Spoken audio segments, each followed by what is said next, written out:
വിശദമായ വാർത്തകളിലേക്ക്. പ്രധാനമന്ത്രിയുടെ ക്രിസ്മസ് വിരുന്നിന് പിന്നാലെ തുടർ നീക്കത്തിന് ബിജെപി. അടുത്ത മാസം കേരളത്തിലെത്തുന്ന പ്രധാനമന്ത്രി ക്രൈസ്തവ സഭാ പ്രതിനിധികളുമായി കൂടിക്കാഴ്ച നടത്തിയേക്കും. വേദി തൃശൂർ തെരഞ്ഞെടുത്തതിൽ തന്നെ ചില സാധ്യതകൾ ബിജെപി മുന്നിൽ കാണുന്നുണ്ട്. ഫ്രാൻസിസ് മാർപ്പാപ്പയുടെ ഇന്ത്യ സന്ദർശനം അടുത്ത വർഷം നടക്കാനിരിക്കെ ഇതും ക്രൈസ്തവ സഭയുമായുള്ള ബന്ധം ദൃഢമാക്കാനുള്ള അവസരമാക്കാനാണ് ബിജെപി ആലോചിക്കുന്നത്. വി അരുണിന്റെ റിപ്പോർട്ടിലേക്ക്.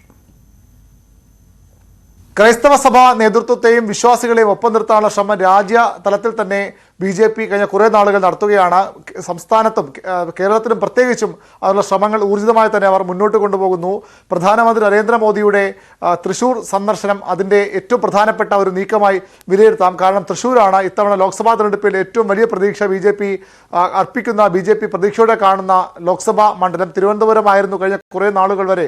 ഒരുപക്ഷെ കഴിഞ്ഞ ലോക്സഭാ തെരഞ്ഞെടുപ്പ് വരെയെങ്കിലും അവരുടെ ഏറ്റവും പ്രിയപ്പെട്ട മണ്ഡലം. അത് മറികടന്നുകൊണ്ട് തൃശൂർ ഇത്തവണ ഏറ്റവും പ്രതീക്ഷയോടെ ബിജെപി കാണുന്നു. സുരേഷ് ഗോപി എന്ന സ്ഥാനാർത്ഥിയുടെ തൃശൂർ പിടിച്ചെടുക്കാം. അങ്ങനെ പിടിച്ചെടുക്കാൻ നിൽക്കുമ്പോൾ അവർക്ക് ഏറ്റവും ആവശ്യമായുള്ളത് അവർ ക്രൈസ്തവ സഭാ വിഭാഗത്തിൻ്റെ ആ മതത്തിൽ വിശ്വസിക്കുന്ന ജനങ്ങളുടെ പിന്തുണയാണ്. അതിന് ക്രൈസ്തവ വിഭാഗങ്ങളുമായി കൂടുതൽ അടുക്കാനുള്ള നീക്കങ്ങളുടെ ഭാഗമാണ് നരേന്ദ്രമോദിയുടെ തൃശൂർ സന്ദർശനം. അവിടെ ക്രൈസ്തവ സഭാ നേതൃത്വവുമായും നരേന്ദ്രമോദി കൂടിക്കാഴ്ച നടത്തും. സംസ്ഥാനത്ത് നേരത്തെയും പല പരീക്ഷണങ്ങൾ ബിജെപി പല നേതാക്കളെ കൊണ്ടുവരികയും ചില മുന്നണി ബന്ധത്തിലേക്ക് ഏർപ്പെടുകയും ചെയ്തെങ്കിലും ക്രൈസ്തവ സഭാ നേതൃത്വങ്ങളുമായി അത്രയധികം അടുക്കാനും അവരുടെ വോട്ട് നേടുന്ന തരത്തിലേക്ക് ആ ബന്ധം വളർത്താനും ബിജെപിക്ക് കഴിഞ്ഞിരുന്നില്ല. അത് മറികടക്കുകയാണ്, ആ പരിമിതി മറികടക്കുകയാണ് ബിജെപിയുടെ മുന്നിലുള്ള ഏറ്റവും പ്രധാനപ്പെട്ട ലക്ഷ്യം. അതിനുവേണ്ടി പ്രധാനമന്ത്രിയുടെ സന്ദർശനം അവർ ഉപയോഗിക്കും. ദേശീയ തലത്തിലും അത്തരം നീക്കങ്ങൾ സജീവമാണ് ബിജെപിയുടെ ഭാഗത്തുനിന്ന്. പ്രധാനമന്ത്രി നരേന്ദ്രമോദിയുടെ ഇന്നലത്തെ ക്രിസ്മസ് വിരുന്ന്, അതുപോലെ തന്നെ ബിജെപി നേതാക്കളുടെ ക്രൈസ്തവ ദേവാലയ സന്ദർശനം, മാർപ്പാപ്പ ഇന്ത്യയിലേക്ക് വരുന്നു, അത് വലിയൊരു അവസരമായി ബിജെപി കാണുന്നു. മാർപ്പാപ്പയെ കൊണ്ടുവരുമ്പോൾ സ്വാഭാവികമായും അതുമായി ബന്ധപ്പെട്ട ചരിത്ര സംഭവമായി മാറ്റാൻ ബിജെപി നേതൃത്വം ആഗ്രഹിക്കുന്നു. അതിൻ്റെ അലയൊലികൾ ഇവിടെ കേരളത്തിലും ഉണ്ടാകും. അതിലൂടെ രാഷ്ട്രീയ നേട്ടം ഉണ്ടാക്കാമെന്നാണ് പ്രതീക്ഷ. സംസ്ഥാനത്ത് ബിജെപി നേതൃത്വം നടത്തിയ സ്നേഹയാത്രയൊക്കെ ഇതിൻ്റെ ഭാഗമായിരുന്നു. അങ്ങനെ ക്രൈസ്തവ വിഭാഗങ്ങളുമായി എടുക്കാനുള്ള ഓരോ വഴിയും ബിജെപി പുതുതായി കാണുകയാണ്. അവിടേക്ക് പ്രധാനമന്ത്രിയുടെ വരവ് അതിൽ ഏറ്റവും പ്രധാനപ്പെട്ട ഒരു ടേണിംഗ് പോയിന്റായി മാറും. ക്രൈസ്തവർക്ക് നേരെ ഏറ്റവും കൂടുതൽ അക്രമം നടന്ന വർഷമാണ് 2023 വി ഡി സതീശൻ. എന്നിട്ടാണ് ബിജെപി ക്രിസ്മസ് കേക്കുമായി ഇറങ്ങിയത്. ആട്ടിൻ തോലിട്ടവരെ ജനങ്ങൾക്ക് ബോധ്യപ്പെട്ടെന്നും സതീശൻ പറഞ്ഞു. ബിജെപി ഇപ്പൊ ക്രിസ്മസ് ആയിട്ട് എല്ലാവരുടെയും വീട്ടിൽ കേക്കായിട്ട് ഇറങ്ങിയിരിക്കുകയാണ്. കഴിഞ്ഞ ഒരു വർഷം നടന്നത് ഈ രാജ്യത്തിന്റെ ചരിത്രത്തിലെ ഏറ്റവും വലിയ ക്രൈസ്തവർക്ക് നേരെയുള്ള ആക്രമണം നടന്ന വർഷമാണ്. നവംബർ 30 വരെ 684 ക്രൈസ്തവരെയാണ് ആക്രമിച്ചിട്ടുള്ളത്. മണിപ്പൂരിൽ സംഘപരിവാർ കത്തിച്ചു കളഞ്ഞത് 254 പള്ളികളാണ്, മതസ്ഥാപനങ്ങളാണ്. ഇപ്പോൾ ഈ ക്രിസ്മസ് ആഘോഷവേളയിൽ സ്കൂളുകളിൽ ഒരിക്കലും ക്രിസ്മസ് ആഘോഷങ്ങൾ പാടില്ല എന്ന് പറഞ്ഞ് സമരം ചെയ്യാണ് സംഘപരിവാർ. രാജ്യവ്യാപകമായി മതപരിവർത്തന വിരുദ്ധ നിയമമുണ്ടാക്കി ക്രൈസ്തവരെ വേട്ടയാടുകയാണ്, ക്രിസ്മസ് ആരാധനകൾ തടസ്സപ്പെടുത്തുകയാണ്. എന്നിട്ട് കേരളത്തിൽ ആട്ടിൻ തോലിട്ട ചെന്നായെ പോലെ കേരളത്തിലെ ബിജെപി നേതാക്കന്മാർ ഈ അരമനകളിലും സാധാരണ ക്രൈസ്തവരുടെ വീടുകളിലേക്കും കയറി ചെല്ലുകയാണ്. കേരളത്തിലെ ക്രൈസ്തവർ അത് കൃത്യമായി അവർക്ക് ബോധ്യപ്പെടുമെന്ന കാര്യത്തിൽ യാതൊരു സംശയമില്ല. ബിജെപിയും സിപിഎമ്മും പരസ്പരം സഹായിക്കുകയാണെന്ന് V D Satheesan. Lavalin case എടുക്കുമ്പോൾ സിബിഐ വരാത്തത് എന്തുകൊണ്ടാണ്? കുഴൽപ്പണ കേസിൽ സുരേന്ദ്രനെയും രക്ഷപ്പെടുത്തി. ബിജെപിയും സിപിഎമ്മും തമ്മിലാണ് ധാരണയെന്നും സതീശൻ വിമർശിച്ചു. ബിജെപിയുമായി ഒത്തുചേർന്ന് SNC ലാവ്ലിൻ കേസിൽ നിന്ന് രക്ഷപ്പെടാൻ വേണ്ടി കഴിഞ്ഞ എത്രയോ വർഷമായി നടത്തുന്ന സമരം 38 പ്രാവശ്യമാണ് SNC ലാവ്ലിൻ കേസ് മാറ്റിവെച്ചത്. അതെടുക്കുമ്പോൾ CBI വക്കീൽ വരാത്തതെന്താ? കേന്ദ്ര സർക്കാരിന്റെ വക്കീൽ വരാത്തതെന്താ? നിങ്ങളല്ലേ സൗഹൃദം? മുഖ്യമന്ത്രിയും ഞാനും തമ്മിൽ ഏറ്റുമുട്ടിയപ്പോൾ മുഖ്യമന്ത്രിയുടെ സഹായത്തിനെത്തിയത് BJPയുടെ സംസ്ഥാന പ്രസിഡന്റാണ്. മുഖ്യമന്ത്രിയുടെ അതേ വാക്കുപയോഗിച്ചുകൊണ്ടാണ് മുഖ്യമന്ത്രിയുടെ മരുമോൻ മന്ത്രി സംസാരിച്ച അതേ വാചകങ്ങൾ ഉപയോഗിച്ചാണ് BJP സംസ്ഥാന പ്രസിഡന്റ് എന്നെ കടന്നാക്രമിച്ചത്. ഇപ്പൊ ഒരുമിച്ച കാരണം പരസ്പരം സഹായിക്കുകയാണ്. ഒരാളെ SNC ലാവ്ലിൻ കേസിൽ നിന്ന് രക്ഷപ്പെടാൻ, മറ്റൊരാളെ കുഴൽപ്പണ കേസിൽ നിന്ന് രക്ഷപ്പെടാനും വേണ്ടി പരസ്പരം അവരുമായിട്ട് ഒത്തുചേർന്ന് നിൽക്കുകയാണ്. സിനിമാ സംവിധായകനും നടനുമായ മേജർ രവി ബിജെപി സംസ്ഥാന ഉപാധ്യക്ഷൻ. കണ്ണൂരിൽ നിന്നുള്ള മുൻ കോൺഗ്രസ് നേതാവ് സി രഘുനാഥ് ദേശീയ കൌൺസിലിലെത്തും. ഇരുവരെയും കെ സുരേന്ദ്രൻ നാമനിർദ്ദേശം ചെയ്തു. ധർമ്മടത്ത് പിണറായി വിജയനെതിരെ മത്സരിച്ച കോൺഗ്രസിന്റെ മുതിർന്ന നേതാവായ സി രഘുനാഥും മേജർ രവിയും കഴിഞ്ഞ ദിവസം ന്യൂഡൽഹിയിലെത്തിയാണ് ബിജെപിയിൽ ചേർന്നത്. ദേശീയ അധ്യക്ഷൻ JP നദ്ദയുമായി ഇരുവരും കൂടിക്കാഴ്ച നടത്തിയിരുന്നു. സമസ്തയുടെ 100ാം വാർഷികം ആഘോഷിക്കാൻ AP വിഭാഗവും 3 വർഷം നീളുന്ന ആഘോഷ പരിപാടികൾ ഡിസംബർ 30-ന് കാസർഗോഡ് പ്രഖ്യാപിക്കും. സുന്നി ഐക്യം സ്വാഗതം ചെയ്യുന്നുവെന്ന് കാന്തപുരം AP അബൂബക്കർ പറഞ്ഞു. രാമക്ഷേത്ര ഉദ്ഘാടനത്തിൽ പങ്കെടുക്കുന്നത് സംബന്ധിച്ച് കോൺഗ്രസ് നിലപാട് പറയട്ടെയെന്നും കാന്തപുരം തങ്ങൾ പ്രതികരിച്ചു. ഉത്തരേന്ത്യയിൽ നാം ചെന്ന് നോക്കുമ്പോൾ അവിടെയെല്ലാം ജനങ്ങൾ ഉറങ്ങിക്കിടക്കുന്ന ഒരവസ്ഥയാണ് നമുക്ക് കാണാൻ കഴിയുന്നത്.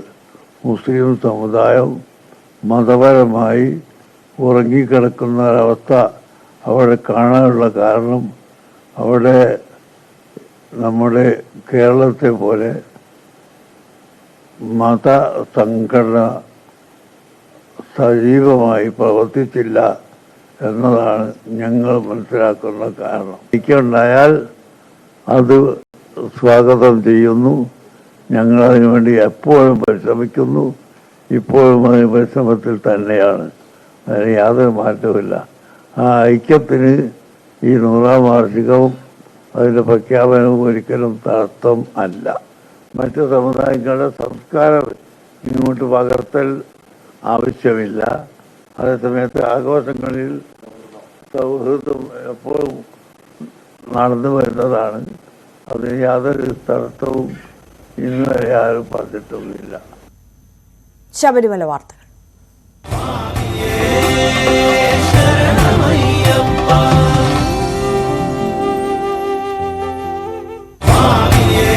ശബരീശ ദർശനം നിങ്ങൾക്കായി സമർപ്പിക്കുന്നത് വ്രതശുദ്ധിയുടെയും നന്മയുടെയും നാളുകൾ പരിശുദ്ധമാക്കാം മിൽമയ്ക്കൊപ്പം. മിൽമ, കേരളം കണികണ്ടുണരുന്ന നന്മ. നാളെ മണ്ഡലപൂജ നടക്കാനിരിക്കെ ശബരിമലയിൽ തീർത്ഥാടകരുടെ വൻ തിരക്ക്. തങ്കയങ്കി ഘോഷയാത്ര എത്തുന്ന സാഹചര്യത്തിൽ സന്നിധാനത്തേക്ക് ഉച്ച മുതൽ നിയന്ത്രണവുമുണ്ട്. 6 മണിവരെ പമ്പയിൽ നിന്ന് സന്നിധാനത്തേക്ക് തീർത്ഥാടകരെ കടത്തിവിടില്ല. വൈകിട്ട് 6:30-നാണ് തങ്കയങ്കി ചാർത്തിയുള്ള ദീപാരാധന. അതേസമയം ശബരിമലയിൽ നടവരവ് കുറഞ്ഞു. 39 ദിവസത്തെ നടവരവ് 204,30,76,704 രൂപയാണ്. കഴിഞ്ഞ തവണത്തേക്കാൾ 18,67,00,000 കുറവാണിത്. മണ്ഡലപൂജയ്ക്കായി സന്നിധാനത്തെ ഒരുക്കങ്ങളെല്ലാം തന്നെ പൂർത്തിയായി. ഇന്ന് വൈകുന്നേരം തങ്കയങ്കി ശരംകുത്തിയിലെത്തും. 6 മണിയോടെ സന്നിധാനത്തേക്ക് തങ്കയങ്കി കൊണ്ടുവരും. 6:30-ക്കാണ് തങ്കയങ്കി ചാർത്തിയുള്ള മഹാദീപാരാധന. അതേസമയം വലിയ ഒഴുക്കാണ് അയ്യപ്പന്മാരുടെ സന്നിധാനത്തേക്ക്. ഇന്നലെ 1,00,000 അയ്യപ്പന്മാർ സന്നിധാനത്തെത്തി. ഇന്നും സമാനമായ തിരക്ക്. ഇന്ന് വിർച്വൽ ക്യൂ വഴിയുള്ള ദർശനം 60,000 പേർക്ക് മാത്രമായി നിയന്ത്രിച്ചിട്ടുണ്ടെങ്കിലും ഈ ദിവസം എത്തിച്ചേരാൻ കഴിയാത്ത അയ്യപ്പന്മാർ ഇന്നും എത്തിച്ചേരുന്ന സാഹചര്യത്തിൽ വലിയ തിരക്കായിരിക്കും ഉണ്ടാവുക. പമ്പ മുതൽ നിയന്ത്രണങ്ങളുണ്ട്. ഇപ്പോൾ വലിയ ഒരു നിര അയ്യപ്പന്മാരുടെ ദർശനത്തിനായുള്ള നിര മരക്കൂട്ടത്തിനും താഴെ എത്തിയിട്ടുണ്ട് എന്നാണ് അറിയുന്നത്. അതുപോലെ തന്നെ നാളെ ആണ് മണ്ഡലപൂജ. രാവിലെ 9:45 വരെ മാത്രമാണ് നെയ്യഭിഷേകത്തിനുള്ള അവസരമുള്ളത്. വലിയ തിരക്ക് മുന്നിൽ കണ്ടുള്ള ക്രമീകരണങ്ങൾ പോലീസിന്റെ ഭാഗത്തും നടക്കുന്നുണ്ട്. അതേസമയം ദേവസ്വം ബോർഡ് പ്രസിഡന്റ് കഴിഞ്ഞ 39 ദിവസത്തെ നട വരുമാന വിവരങ്ങൾ വാർത്താ സമ്മേളനത്തിൽ വ്യക്തമാക്കി. കഴിഞ്ഞ വർഷത്തേക്കാൾ 18 കോടി രൂപയുടെ കുറവാണ് ഈ തവണ ഉണ്ടായിട്ടുള്ളത് എന്നാണ് അദ്ദേഹം പറഞ്ഞത്. പക്ഷേ സന്നിധാനത്തെ മൊത്തം കടകളുടെ ലേലത്തുക എല്ലാം കൂടി കണക്കാക്കി വരുമ്പോൾ ഈ ഒരു കുറവ് മറികടക്കാൻ കഴിയുമെന്നും ആ കണക്കുകൾ ശേഖരിച്ച് ക്രമീകരിക്കുന്നേ ഉള്ളൂ എന്നാണ് അദ്ദേഹം വ്യക്തമാക്കിയത്. 204,30,76,704 204,30,76,704 204 30 76 704 704. കഴിഞ്ഞ വർഷം 222,98,70,250 222 98 70 250. വ്യത്യാസം 18,67,93,546 18 67 93 546. വലിയ തിരക്ക് മുന്നിൽ കണ്ടെന്നുള്ള ക്രമീകരണങ്ങളാണ് സന്നിധാനത്തുള്ളത്. നാളെ മണ്ഡലപൂജ കൂടി പൂർത്തിയാവുന്നതോടെ 41 ദിവസത്തെ മണ്ഡലകാലത്തിന് സമാപനമാകും. നാളെ രാത്രി 10 മണിയോടെ 10:50 ഹരിവരാസനം ചൊല്ലി നടയടയ്ക്കുന്നതോടെ മണ്ഡലകാലം പൂർത്തിയാകും. തുടർന്ന് 30-ാം തീയതിയാണ് മകരവിളക്ക് തീർത്ഥാടനത്തിനായി ശബരിമല വീണ്ടും തുറക്കുക. KP ധനേഷിനൊപ്പം CB അനുമോദ്, ന്യൂസ് 18.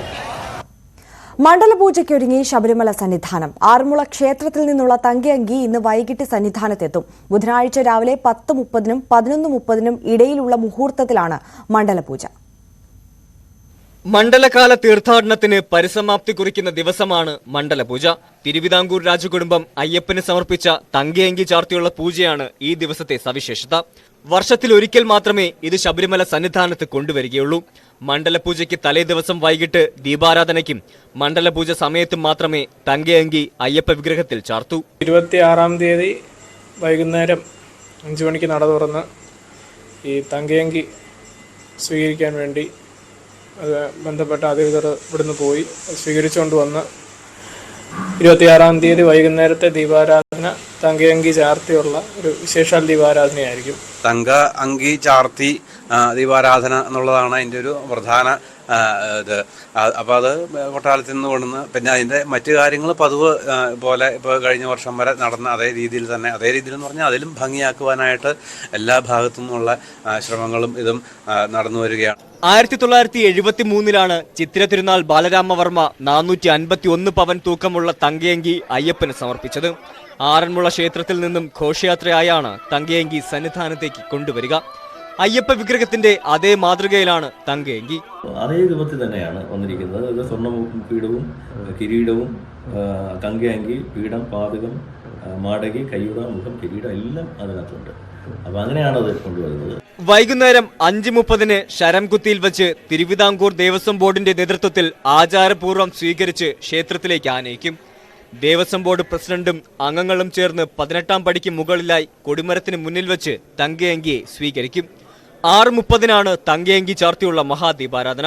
അന്ന് രാത്രി നടയടയ്ക്കും വരെ ഭക്തർക്ക് തങ്കയങ്കി ചാർത്തിയ അയ്യപ്പ വിഗ്രഹം കാണാം. നാളെ ഉച്ചയ്ക്ക് 10:30-നും 11:30-നും മധ്യയുള്ള മുഹൂർത്തത്തിലാണ് തങ്കയങ്കി ചാർത്തിയുള്ള മണ്ഡലപൂജ. അന്ന് രാത്രി ഹരിവരാസനം പാടി നടയടയ്ക്കുന്നതോടെ മണ്ഡലകാല തീർത്ഥാടനത്തിന് പരിസമാപ്തി. പിന്നീട് ഈ മാസം 30-ന് വൈകുന്നേരം 5 മണിക്ക് നട തുറക്കുന്നതോടെ മകരവിളക്ക് ഉത്സവകാലത്തിന് തുടക്കമാകും. ന്യൂസ് 18 സന്നിധാനം. പമ്പയിൽ വാഹനങ്ങൾക്ക് പാർക്ക് ചെയ്യാൻ അനുവദിച്ചാൽ വാഹനങ്ങൾ വഴിയിൽ തടയുന്ന പ്രശ്നം പരിഹരിക്കാമെന്ന് Devaswom board president PS Prashanth. Pamba പാർക്കിംഗിൽ 2 ആഴ്ച മുൻപ് അപേക്ഷ നൽകിയിട്ടും കോടതി ഇടപെടാതിരിക്കുന്നത് സങ്കടകരമാണ്. നിലയ്ക്കൽ നിറയുമ്പോഴാണ് വാഹനങ്ങൾക്ക് നിയന്ത്രണം ഏർപ്പെടുത്തേണ്ടി വരുന്നതെന്നും പ്രശാന്ത് പറഞ്ഞു. 11 മണിക്ക് ശേഷം വരുന്ന ആളുകളെ നമുക്ക് നിലയ്ക്കൽ നിന്ന് കയറ്റിവിടാൻ പറ്റില്ല. കാരണം നമ്മൾ 5 മണിക്കാണ് ഇവിടെ നട തുറക്കുന്നത്. നാളെ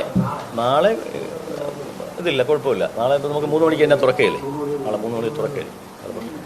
കുറേ അങ്ങനെ ഉണ്ട്. കുറേ ഇപ്പം നമുക്കറിയാം തമിഴ്നാട്, ആന്ധ്ര അങ്ങനെയുള്ള പ്രദേശങ്ങളിൽ നിന്ന് എത്തുന്നവർ ഈ തങ്കയങ്കി ദീപാരാധന വേണ്ടി കണ്ടേ ഇറങ്ങൂ എന്നുള്ളൊരു താല്പര്യമുണ്ട് അവർക്ക്.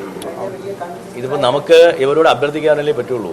നമുക്ക് മറ്റെന്തെങ്കിലും ചെയ്യാൻ പറ്റില്ല. അപ്പം പരമാവധി നമ്മൾ അഭ്യർത്ഥിക്കാൻ ശ്രമിക്കുന്നുണ്ട്. പക്ഷേ അവരുടെ ഒരു താല്പര്യമാണ്. നമുക്ക് അവരെ എങ്ങനെയാണ് നമുക്കത് ശാസിക്കാനോ അല്ലെങ്കിൽ മറ്റു കാര്യങ്ങൾക്ക് നടത്താം. ദേവസ്വം ബോർഡും പോലീസും തമ്മിൽ ഒരു ശീതസമരവുമില്ല. മണ്ഡലകാല മകരവിളക്ക് മഹോത്സവം നന്നായി നടത്തണമെങ്കിൽ പോലീസിൻ്റെ സഹായമില്ലാതെ പറ്റില്ല. അതിൽ പോലീസിൻ്റെ സഹായം അടിയന്തരമായി കൂടിയേ തീരൂ. അത് പരമാവധി അവർ തരുന്നുണ്ട് എന്ന് തന്നെയാണ് ഞങ്ങളുടെ പ്രതീക്ഷ. ഈ പാർക്കിങ്ങുമായി ഇപ്പം നമുക്ക് ഈ എരുമേലിയിലും പിന്നെ അവിടെയൊക്കെ പിടിച്ചിടേണ്ടി വരുന്നു എന്ന് പറയുന്നു. ശരിയാണ്. അതിൻ്റെ പ്രധാനപ്പെട്ട പ്രശ്നം എന്താ? നിലയ്ക്കലിൽ പാർക്കിംഗ് വലിയ വാഹനങ്ങൾ നിറയുമ്പോഴാണ് അല്ലേ. നിലയ്ക്കലിൽ ഇപ്പോൾ 7000-ഓളം പാർക്കിംഗ് സൗകര്യങ്ങളുണ്ട്. കഴിഞ്ഞ 10 ദിവസം മുമ്പ് ഞങ്ങൾ വീണ്ടും ബോർഡ് കൂടി ഈ 2500 വാഹനങ്ങൾക്ക് കൂടി പാർക്കിംഗ് ഹിൽ ടോപ്പിൽ നൽകണമെന്ന് ആവശ്യപ്പെട്ടുകൊണ്ട് വീണ്ടും റിവ്യൂ ഫയൽ ചെയ്തു. അത് ഇതുവരെ കോടതി അനുവദിച്ചിട്ടില്ല എന്നുള്ളത് സങ്കടകരമാണ്. ആ പ്രശ്നം ഒന്ന് പരിഹരിച്ചാൽ സത്യത്തിൽ ഈ 2500 വാഹനങ്ങൾ ചെറിയ വാഹനങ്ങൾ ഇവിടേക്ക് വന്നാൽ അവിടെ 2000-ഓളം വാഹനങ്ങൾക്ക് നിലയ്ക്കലിൽ അധികമായി ചെയ്യാൻ സാധിക്കും. ആ 2000 വാഹനങ്ങൾ കൂടി നിലയ്ക്കലിൽ ക്രമീകരിക്കാൻ പറ്റിയാൽ ഈ പറയുന്ന എരുമേലിയിലും കോട്ടയത്തൊന്നും പിടിച്ചിടേണ്ടി വരില്ല. പോലീസിനെ സംബന്ധിച്ച് നമ്മളിങ്ങനെ വിമർശിക്കുമ്പോഴും അങ്ങനെ ഏതെങ്കിലും ഭക്തരെ അപ്പുറത്തേക്ക് പെരുമാറിയാൽ പിന്നെ ഒരു മനുഷ്യാവകാശ ധ്വംസനവും ലംഘനമൊക്കെ ആയില്ലേ. പോലീസിനും അതൊക്കെ മുൻകൂട്ടി കണ്ടുകൊണ്ടല്ലേ ഇതൊക്കെ ക്രമീകരണം നടത്താൻ പറ്റൂ. എല്ലാവരും മനുഷ്യരല്ലേ. മനുഷ്യന് സാധ്യമാകുന്ന പ്രവർത്തനങ്ങളെല്ലാം പോലീസ് ചെയ്യുന്നുണ്ട് എന്ന് തന്നെയാണ് ഞാൻ വിശ്വസിക്കുന്നത്. ശബരിമലയിലെ തിരക്ക് ക്രമീകരിക്കാൻ ഇടത്താവളങ്ങളിൽ നിയന്ത്രണം അനിവാര്യമെന്ന് ADGP MR അജിത് കുമാർ. ശബരിമലയ്ക്ക് ഉൾക്കൊള്ളാൻ കഴിയുന്നതിലും അപ്പുറമാണ് തിരക്ക്. ദർശനത്തിന് എടുക്കുന്ന സമയമാണ് പ്രശ്നമെന്നും MR അജിത് കുമാർ പറഞ്ഞു. നിങ്ങൾക്ക് തന്നെ അറിയാം, കഴിഞ്ഞ വർഷത്തെ അപേക്ഷിച്ച് ഈ വർഷം വളരെയധികം ഭക്തജനങ്ങൾ വന്നിട്ടുള്ളതാണ്. സ്ഥിരമായിട്ട് ശബരിമലയിൽ ഡ്യൂട്ടി ചെയ്യുന്ന അല്ലെങ്കിൽ നിങ്ങളെപ്പോലത്തെ പ്രവർത്തിക്കുന്ന എല്ലാവർക്കും അറിയാം, വളരെയധികം ആൾക്കാർ ഇപ്രാവശ്യം വന്നിട്ടുണ്ട്. അതുകൊണ്ട് തന്നെ സ്വാഭാവികമായിട്ടും നിങ്ങൾക്കറിയാം, ഇൻസ്പൈറ്റ് ഓഫ് നമ്മുടെ ബെസ്റ്റ് എഫേർട്സ് നിങ്ങൾ കാണുന്നതാണ് വേണ്ടപടി ഇത്ര കയറ്റിയിട്ട് പോലും ഇപ്പോഴും ക്യൂ എന്ന് പറയുന്നത് രണ്ട് അപ്പാച്ചിമേട് വരെയാണ്. ഈ ശബരിമലയ്ക്ക് താങ്ങാൻ പറ്റുന്നതിനും അധികമായിട്ടാണ് ഇൻഫ്ലോ വരുന്നത്. നമ്മൾ പക്ഷേ കണ്ട പ്രശ്നം എന്ന് പറയുന്നത് ബുക്കിംഗ് ചെയ്ത ആൾക്കാർ കൂടാതെ ബുക്ക് ചെയ്യാത്തവരും അതുപോലെ തന്നെ മുൻ ദിവസങ്ങൾ ബുക്ക് ചെയ്ത ആൾക്കാർക്ക് വരികയാണ്. അപ്പോൾ അതുകൊണ്ട് തന്നെ ഒരു പക്ഷേ ഇവിടെ എത്തിക്കഴിഞ്ഞാൽ നമുക്ക് തിരിച്ചയക്കാൻ സാധിക്കാത്തതുകൊണ്ട് അവരെയൊക്കെ നമ്മൾ അക്കോമഡേറ്റ് ചെയ്യണം. നമ്മുടെ ക്യാരിയിങ് കപ്പാസിറ്റിക്ക് ബിയോണ്ട് ആയിട്ടാണ് ഇപ്പോൾ ക്രൗഡ് വന്നുകൊണ്ടിരിക്കുന്നത്. അപ്പോൾ സ്വാഭാവികമായിട്ടും അതുകൊണ്ട് തന്നെ ഇതിൻ്റെ ക്യൂവിൻ്റെ ടെയിൽ താഴോട്ട് പോവുകയും ഭക്തന്മാർക്ക് കൂടുതൽ സമയം ക്യൂവിൽ നിൽക്കേണ്ടതായിട്ടുള്ള സാഹചര്യം ഉണ്ടാവുകയും ചെയ്യുന്നു എന്നുള്ളതാണ് സത്യം. ഈ നിലയിൽ ഇപ്പോൾ ഈ രീതിയിൽ കഴിഞ്ഞ അടുത്ത ജനുവരി 12 വരെ ദേവസ്വം ബോർഡ് റിലീസ് ചെയ്ത വെർച്വൽ ക്യൂവിൻ്റെ ഡീറ്റെയിൽസ് അനുസരിച്ച് നോക്കുകയാണെന്നുണ്ടെങ്കിൽ ഫുൾ ബുക്കിംഗ് ആണ് 80,000. ആ ഫുൾ ബുക്കിംഗ് പ്ലസ് ബുക്കിംഗ് ഇല്ലാത്ത ആൾക്കാരെ കണക്കാക്കുകയാണെന്നുണ്ടെങ്കിൽ ഏതാണ്ട് കഴിഞ്ഞ 10 ദിവസങ്ങളുള്ളതുപോലെ തന്നെ ഏതാണ്ട് 1 ലക്ഷത്തിന് മേലെ ആൾക്കാർ സന്നിധാനത്തിൽ എത്തുന്നുള്ളതാണ് കണക്കുകൾ. ശബരിമലയിൽ ട്രാക്ടർ മറിഞ്ഞ അപകടം. പാണ്ടിത്താവളത്തിന് സമീപമുള്ള മാംഗുണ്ട അയ്യപ്പ നിലയത്തിന് മുന്നിലാണ് അപകടമുണ്ടായത്. അരി കയറ്റി വന്ന ട്രാക്ടറാണ് അപകടത്തിൽപ്പെട്ടത്. പരിക്കേറ്റ 3 പേരെ ആശുപത്രിയിലേക്ക് മാറ്റി. ആരുടെയും പരിക്ക് ഗുരുതരമല്ല.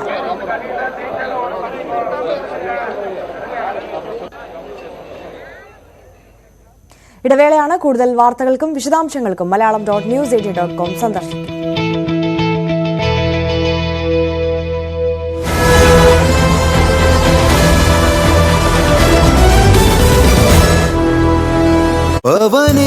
അന്ന് രാത്രി നടയടയ്ക്കും വരെ ഭക്തർക്ക് തങ്കയങ്കി ചാർത്തിയ അയ്യപ്പ വിഗ്രഹം കാണാം.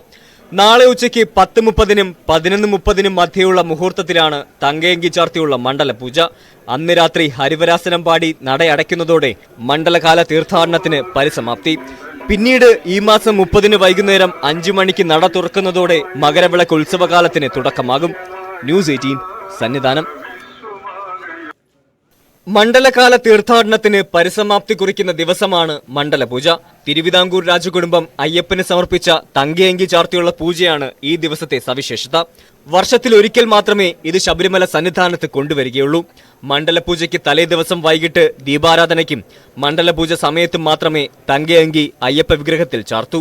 26-ാം തീയതി വൈകുന്നേരം 5 മണിക്ക് നട തുറന്ന് ഈ തങ്കയങ്കി സ്വീകരിക്കാൻ വേണ്ടി അത് ബന്ധപ്പെട്ട അധികൃതർ ഇവിടുന്ന് പോയി സ്വീകരിച്ചുകൊണ്ട് വന്ന് 26-ാം തീയതി വൈകുന്നേരത്തെ ദീപാരാധന തങ്കയങ്കി ചാർത്തിയുള്ള ഒരു വിശേഷാൽ ദീപാരാധനയായിരിക്കും. തങ്ക അങ്കി ചാർത്തി ദീപാരാധന എന്നുള്ളതാണ് അതിൻ്റെ ഒരു പ്രധാന ഇത്. അപ്പോൾ അത് കൊട്ടാരത്തിൽ നിന്ന് കൊണ്ടുവന്ന് പിന്നെ അതിൻ്റെ മറ്റു കാര്യങ്ങൾ പതിവ് പോലെ ഇപ്പോൾ കഴിഞ്ഞ വർഷം വരെ നടന്ന അതേ രീതിയിൽ തന്നെ, അതേ രീതിയിൽ എന്ന് പറഞ്ഞാൽ അതിലും ഭംഗിയാക്കുവാനായിട്ട് എല്ലാ ഭാഗത്തു നിന്നുള്ള ശ്രമങ്ങളും ഇതും നടന്നു വരികയാണ്. 1973-ലാണ് ചിത്തിര തിരുനാൾ ബാലരാമവർമ്മ 451 പവൻ തൂക്കമുള്ള തങ്കയങ്കി അയ്യപ്പന് സമർപ്പിച്ചത്.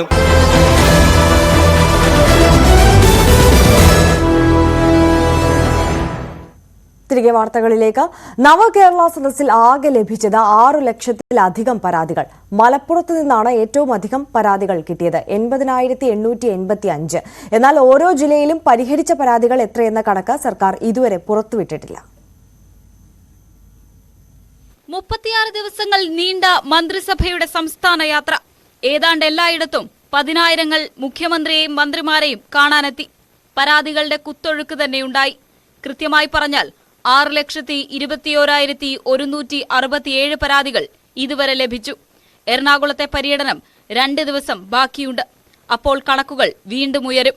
16 നിയമസഭാ നിയോജക മണ്ഡലങ്ങളുള്ള മലപ്പുറത്ത് നിന്നാണ് ഏറ്റവും അധികം പരാതികൾ.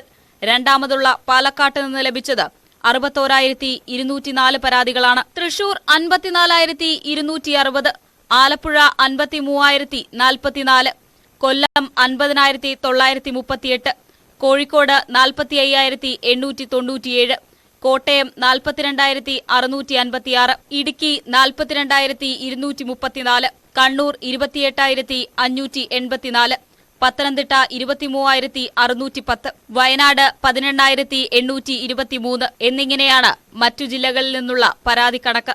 പരാതി പരിഹാരം മോണിറ്റർ ചെയ്യാൻ ചീഫ് സെക്രട്ടറിയെയാണ് സർക്കാർ ചുമതലപ്പെടുത്തിയത്. ജില്ലകളിൽ കളക്ടർക്ക് പുറമെ മറ്റൊരു ഉദ്യോഗസ്ഥനും ചുമതല നൽകും. സ്പെഷ്യൽ ഓഫീസർമാരെ നിയമിച്ച് പരാതി പരിഹാരം വേഗത്തിലാക്കാനും ആലോചനയുണ്ട്. ജില്ലകളിൽ ചുമതലക്കാരുണ്ടാകും. ഓരോ വകുപ്പുകളും ആ വകുപ്പുകളുടെ കീഴിലുള്ള പരാതികളിൽ ഏതറ്റം വരെ പോയി പരിഹരിക്കാം എന്ന കാര്യങ്ങൾ പരിശോധിക്കും. നയപരമായ തീരുമാനങ്ങൾ വേണ്ട പരാതികളിൽ സർക്കാർ തീരുമാനമെടുക്കും. എന്നാൽ എറണാകുളം ഒഴികെയുള്ള ജില്ലകളിൽ നവകേരള സദസ്സ് പൂർത്തിയായെങ്കിലും ഓരോ ജില്ലയിലും പരിഹരിച്ച പരാതികളുടെ കണക്ക് ഇതുവരെയും സർക്കാർ പുറത്തുവിട്ടിട്ടില്ല. സമയബന്ധിതമായി പരാതി പരിഹരിക്കാൻ എല്ലാ നടപടിയും സ്വീകരിച്ചിട്ടുണ്ട് എന്നതിനപ്പുറം കൃത്യമായ മറുപടിക്ക് മുഖ്യമന്ത്രിയും തയ്യാറായിട്ടില്ല. മന്ത്രിസഭയുടെ കേരള പര്യടനത്തെ ജനം കണ്ടത് വലിയ പ്രതീക്ഷയോടെയെന്ന് ഈ പരാതി കണക്കുകൾ വ്യക്തമാക്കുന്നു. പക്ഷേ ആ പ്രതീക്ഷ കാക്കാൻ സർക്കാരിന് കഴിഞ്ഞോ എന്നതാണ് വിലപിടിപ്പുള്ള ചോദ്യം. പരിഹരിക്കുന്ന പരാതികളുടെ എണ്ണവും വേഗവുമാണ് പ്രധാനം. ഐശ്വര്യാനിൽ, ന്യൂസ് 18, തിരുവനന്തപുരം. നവകേരള സദസ്സിന് സംരക്ഷണം ഒരുക്കിയ പോലീസ് ഉദ്യോഗസ്ഥർക്ക് ഗുഡ് സർവീസ് എൻട്രി നൽകാനുള്ള തീരുമാനം ക്രൂരമായ പരിഹാസമെന്ന് പ്രതിപക്ഷ നേതാവ് വി ഡി സതീശൻ. അറിയപ്പെടുന്ന ക്രിമിനലുകളുടെ അകമ്പടിയോടെയാണ് മുഖ്യമന്ത്രി സഞ്ചരിച്ചത്. ജനങ്ങളുടെ ഭാഗത്തു നിന്ന് ശക്തമായ തിരിച്ചടി ഉണ്ടാകുമെന്നും സതീശൻ പറഞ്ഞു. നവകേരള സദസ് നടന്ന 44 ദിവസക്കാലം കേരളത്തിന്റെ തെരുവുകളിൽ യൂത്ത് കോൺഗ്രസ് പ്രവർത്തകരെയും KSU പ്രവർത്തകരെയും തല്ലിച്ചതച്ചാണ്. പോലീസ് ഉദ്യോഗസ്ഥന്മാർക്ക് ഗുഡ് സർവീസ് എൻട്രി കൊടുക്കാനുള്ള തീരുമാനം കേരളത്തിന്റെ രാഷ്ട്രീയ ചരിത്രത്തിൽ ഒരു മുഖ്യമന്ത്രി പ്രതിപക്ഷ സമരത്തോട് നടത്തിയ ഏറ്റവും വലിയ പരിഹാസം. ഗുഡ് സർവീസ് എൻട്രി കൊടുക്കുന്ന കൂട്ടത്തിൽ പോലീസുകാരോട് പോയി, പോലീസ് ഉദ്യോഗസ്ഥരോട് പോയി കക്കൂസ് കഴുകാൻ പറഞ്ഞ SFI സംസ്ഥാന സെക്രട്ടറി പറഞ്ഞപ്പോ അത് നോക്കി നിന്ന് ചിരിച്ചവനെ ഒക്കത്തെടുത്തുകൊണ്ട് പോയ പോലീസ് ഉദ്യോഗസ്ഥരും കൂടി ഒരു ഗുഡ് സർവീസ് എൻട്രി കൊടുക്കണം. അത് നോക്കി ചിരിച്ചുകൊണ്ടിരുന്നല്ലോ. വേറൊരു ഉദ്യോഗസ്ഥനോട് പോയി കക്കൂസ് കഴുകാൻ SFIയുടെ സംസ്ഥാന സെക്രട്ടറി പറഞ്ഞപ്പോ അത് നോക്കി ചിരിച്ചുകൊണ്ട് നിൽക്കുകയും അവനെ തോളിലേറ്റി ഒക്കത്തെടുത്ത് കൊണ്ടുപോവുകയും ചെയ്ത ആ ഉദ്യോഗസ്ഥന് കൊടുക്കണ്ടേ ഗുഡ് സർവീസ് എൻട്രി?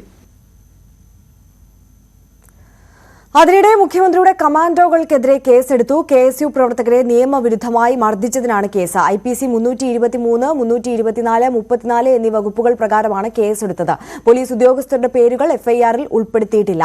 കോടതി നിർദ്ദേശപ്രകാരം കുറുപ്പംപടി പോലീസാണ് കേസെടുത്തത്. 4 FIRകളാണ് രജിസ്റ്റർ ചെയ്തത്. തൃശൂർ എരവിമംഗലത്ത് വീട് ആക്രമിച്ച് കഞ്ചാവ് സംഘത്തിന്റെ അഴിഞ്ഞാട്ടം. എരവിമംഗലം സ്വദേശി ചിറയത്ത് ഷാജുവിന്റെ വീട്ടിലാണ് അക്രമമുണ്ടായത്. സംഘം കോഴികളുടെ കണ്ണ് കുത്തിപ്പൊട്ടിച്ചു, പുൽക്കൂട്ടിൽ കുരിശ് സ്ഥാപിച്ചു, ടെറസിന് മീതെയുള്ള സോളാർ പാനൽ അടിച്ചു തകർത്തു. ഗ്യാസ് സിലിണ്ടറുകൾ വലിച്ചെറിഞ്ഞ നിലയിലായിരുന്നു. വീടിന്റെ വാതിൽ കുത്തിപ്പൊളിക്കാനും ശ്രമം നടന്നു. വീട്ടുകാർ സ്ഥലത്തില്ലാതിരുന്നപ്പോഴായിരുന്നു ആക്രമണം. അക്രമികളെ നാട്ടുകാർ കണ്ടിരുന്നു. കോഴിക്കോട് കാക്കൂർ പെരുമ്പൊയ്യിൽ പോലീസിന് നേരെ ആക്രമണം. വാഹനം തടഞ്ഞു നിർത്തിയുള്ള പണപ്പിരിവ് ചോദ്യം ചെയ്തതിനാണ് SI ഉൾപ്പെടെയുള്ളവരെ ആക്രമിച്ചത്. പോലീസ് വാഹനം അക്രമികൾ തകർത്തു. SI അബ്ദുൾ സലാം, പോലീസുകാരായ രജീഷ്, ബിജു എന്നിവർ ആശുപത്രിയിൽ ചികിത്സ തേടി. കേസിൽ 4 പേരെ പോലീസ് അറസ്റ്റ് ചെയ്തു. ചേളന്നൂർ സ്വദേശികളായ സുബിൻ, ബിജേഷ്, അതുൽ, വെസ്റ്റ് ഹിൽ സ്വദേശി അജേഷ് എന്നിവരാണ് അറസ്റ്റിലായത്.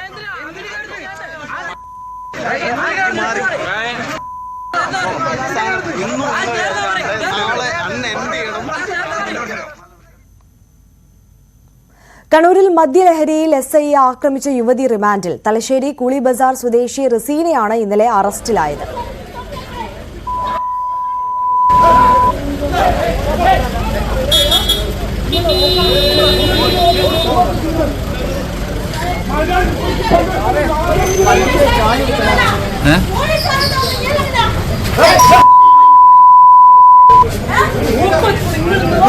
നിരവധി കേസുകളിൽ പ്രതിയായ യുവതിയെ വൈദ്യപരിശോധനയ്ക്കായി കൊണ്ടുപോകുന്നതിനിടെയായിരുന്നു തലശ്ശേരി SI ദീപ്തി ആക്രമിച്ചത്. നടു റോഡിൽ നാട്ടുകാർക്ക് നേരെയും യുവതിയുടെ പരാക്രമമുണ്ടായി. നിരവധി കേസുകളിൽ പ്രതിയായ റസീന ഇതിനു മുമ്പും മദ്യപിച്ച് പ്രശ്നമുണ്ടാക്കിയിട്ടുണ്ടെന്ന് പോലീസ് പറഞ്ഞു. കോതമംഗലം കുട്ടമ്പുഴ പഞ്ചായത്തിലെ ഒന്നാം പാറയിൽ സ്വകാര്യ വ്യക്തികളുടെ കൃഷിയിടത്തിൽ കാട്ടാന. മണിക്കൂറുകളോളം പരിഭ്രാന്തി സൃഷ്ടിച്ച കാട്ടാനയെ വനം വകുപ്പ് ഉദ്യോഗസ്ഥരും നാട്ടുകാരും ചേർന്ന് കാട്ടിലേക്ക് തുരത്തി.